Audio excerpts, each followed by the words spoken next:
18वीं सदी एक ऐसा दौर जब शक्तिशाली मुगल साम्राज्य का सूरज डूब रहा था और इस ढलती सल्तनत ने भारत में उथल-पुथल और एक नए युग के लिए दरवाजे खोल दिए। चलिए आज इसी कहानी की पड़तों को खोलते हैं और समझते हैं कि यह सब हुआ कैसे।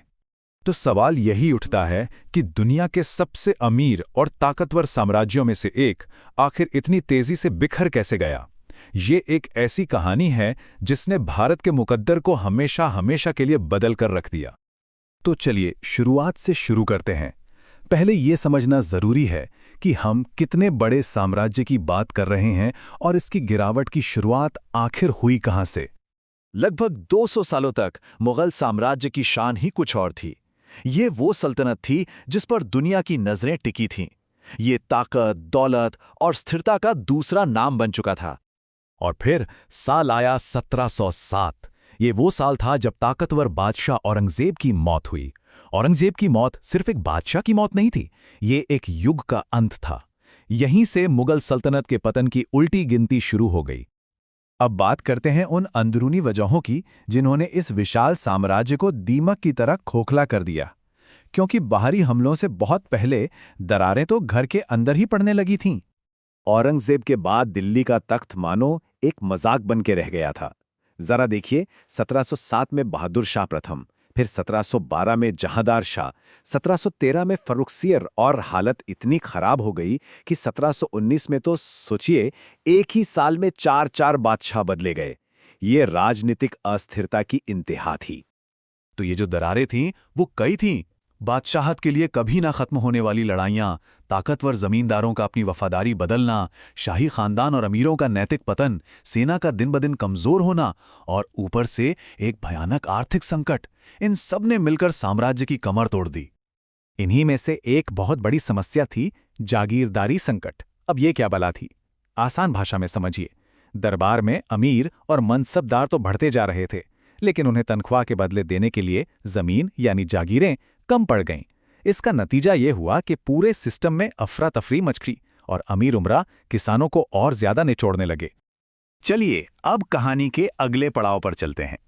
कहते हैं ना, जब घर कमजोर होता है तो लुटेरे आ ही जाते हैं। मुगल साम्राज्य के साथ भी ठीक यही हुआ। अंदर से और बाहर से दोनों तरफ से हमले होने लगे।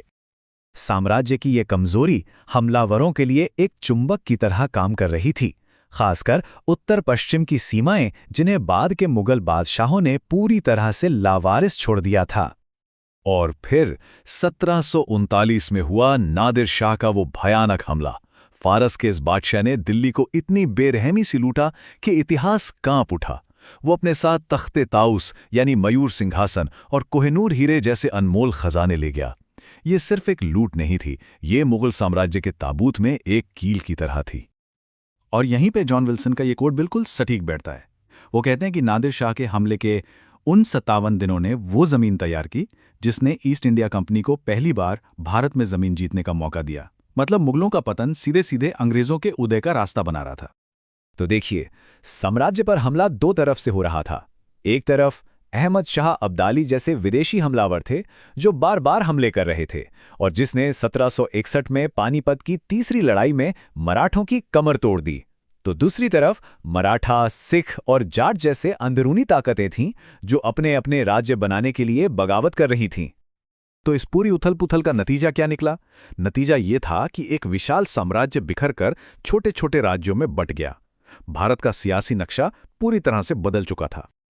अब ये जो नए राज्य बने, उन्हें हम आसानी से समझने के लिए 3 हिस्सों में बांट सकते हैं। पहले थे उत्तराधिकारी राज्य, जैसे बंगाल और हैदराबाद। ये टेक्निकली तो मुगलों के सूबे थे पर अब आज़ाद हो चुके थे। दूसरे थे स्वतंत्र राज्य, जैसे मैसूर, जो मुगल कमजोरी का फायदा उठाकर उभरे। और तीसरे थे नए राज्य, जिन्हें मराठों और सिखों जैसे बागियों ने खड़ा किया था। तो अब मैदान में नए खिलाड़ी आ चुके थे। इनमें सबसे बड़े थे मराठा, फिर पंजाब में सिख, दिल्ली के पास जाट, दक्षिण में हैदर अली का मैसूर, निजाम का हैदराबाद और बंगाल और अवध के नवाब। पूरा खेल बदल चुका था।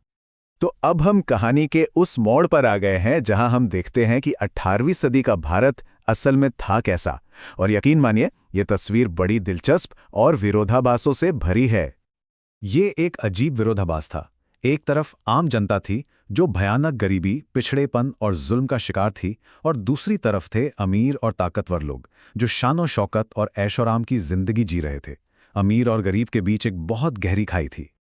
लेकिन, और ये एक बहुत बड़ा लेकिन है, इतनी सारी राजनीतिक उथल-पुथल के बावजूद भारत आर्थिक रूप से अब भी सोने की चिड़िया था। इसे कीमती धातुओं को निगल जाने वाला देश कहा जाता था।